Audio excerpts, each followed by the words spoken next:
नमस्कार दोस्तों, मैं हूं संदीप और कुछ दिन पहले मैं 2 शॉर्ट्स वीडियो अपलोड किया था और वो भी सिक्योरिटी पैच अपडेट को लेकर अप्रैल 2025 का IQ G7 और IQ G9 के बारे में। और मैं यहाँ पर जो वहाँ पर लिखा गया था क्या वो फिक्स हुआ कि नहीं उसके ऊपर मैं यहाँ पर बातचीत करना चाहूँगा। पहले हम बात कर लेते हैं IQ G9 की। यहाँ पर लिखा गया है कि सिस्टम और कैमरा में कुछ चीज़ फिक्स किया गया है और वो मैं आपको पढ़कर बताता हूँ या फिर आप यहाँ पर स्क्रीन पर भी पढ़ सकते हो। पहले तो लिखा होता है अप्रैल 2025 का सिक्योरिटी पैच अपडेट यहाँ पर आ गया है, जो कि बिल्कुल सही है। हाँ जी, आ गया है और फिलहाल भी कुछ लोगों को ये नहीं आया। पता नहीं क्या कर रहे हैं IQ वाले या Vivo वाले, कब किसको दे रहे हैं भाई मेरे को पता नहीं। और मैंने इसको ट्रायल के जरिए किया था, लेकिन IQ G9 की जो मैं बात कर रहा हूँ ये ट्रायल नहीं था, ये एकदम सिस्टम में आया था। और IQ G7 की जब बात करूंगा तो मैं उसके बारे में बताऊंगा। और यहाँ पर दूसरे में लिखा हुआ है कि optimized system performance, stability and smoothness. और हाँ जी, स्मूथनेस तो है फ़ोन में थोड़ा सा, लेकिन स्टेबिलिटी तो उतना नहीं है। जैसे कि फ़ोन अगर थोड़ा सा भी गर्म हो जाता है ना, लैग करने लगता है। और ऑब्वियस बात ये है कि भाई गर्मी का सीजन है, फ़ोन तो हीट होगा और लैग करेगा, इसके बारे में तो मैं कुछ बोलना नहीं चाहूँगा। और परफॉर्मेंस भाई बिल्कुल तगड़ा है, इसमें गेमिंग वगैरह स्मूथली कर सकते हो। लेकिन अगर आपका फ़ोन ठंडा हो, अगर आपका फ़ोन थोड़ा भी गर्म हो जाता है तो लैग करना ये शुरू कर देता है। और फिर से बताता हूँ, ये भाई गर्मी का सीजन है, यहाँ पर ऐसा हो सकता है। तीसरे नंबर पर लिखा हुआ optimize the accuracy of language translation on some interfaces to enhance the user experience. तो क्या होता है ना, कभी कभार अगर आप रीजनल लैंग्वेज में इस्तेमाल करते हो, इंग्लिश के सिवा जैसे कि आप ओडिया में यूज करते हो या फिर बंगाली में, गुजराती, मराठी, तेलुगु, अगर आप इन सब में यूज करते हो तो कभी कभार होता है ना, वो इंग्लिश का जो शब्द था वो इंग्लिश में ही रुक जाता है।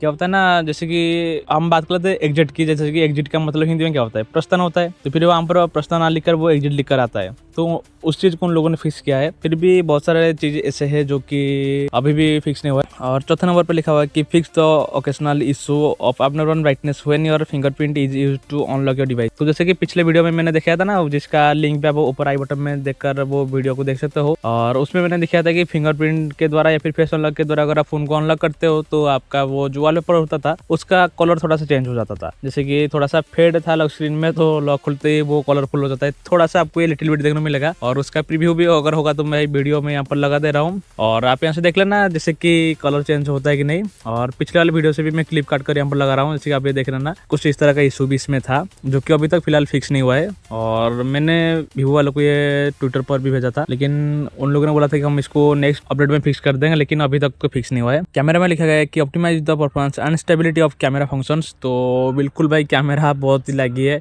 कुछ भी फिक्स नहीं हुआ है यहाँ पर लिखा है। और जो पोर्ट्रेट मोड की मैंने बात किया था, जो कि स्क्रीन पर मैं वीडियो लगा रहा हूँ, पिछले वीडियो में जैसे कि मैंने दिखाया था डी में आता था, अभी भी भाई वही लाइट का ब्राइटनेस बहुत ही कम है, जैसे कि 10% आता होगा शायद। और अभी बात करते हैं IQ G7 की। और यहाँ पर लिखा गया था कि सिस्टम और कॉन्टैक्ट्स में कुछ फिक्स किया गया था। जैसे कि सिस्टम आप देख सकते हो, यहाँ पर अप्रैल 2025 का सिक्योरिटी पैच अपडेट आ गया था, जो कि बिल्कुल अभी तक नहीं आया है। मैंने उसको ट्रायल के जरिए किया था, अगर आपको आया है तो भाई कमेंट में जरूर बताना। और सेकंड नंबर पर लिखा हुआ कि fix the occasional issue of abnormal display when you tap the background button on some app interface to enter recent tags. तो भाई ये अभी तक भी फिक्स नहीं हुआ है। कभी कभार अगर मैं फ़ोन को बैक करता हूँ तो वो जो मैं क्लीन अप करने के लिए रखता हूँ, रैम क्लीन अप करने के लिए, वहाँ पर जाता है। और तीसरे नंबर लिखा हुआ है कि fix the occasional issue where split screen fails in some apps. और अभी मेरे को पता नहीं, शायद ये फिक्स हो गया होगा, जो कि मैं यहाँ पर बातचीत करना नहीं चाहूँगा इसके बारे में, मेरे को लगता है फिक्स हो गया होगा। और लास्ट वाला लिखा हुआ कि fix the occasional issue where some apps are not displayed properly in small window mode in some scenarios. तो पता नहीं वो भाई कौन कौन एप्लीकेशन थे जो कि स्मॉल विंडो में काम नहीं करता था और सही से काम नहीं करता था और अभी काम करने लग गया, वो तो मेरे को पता नहीं,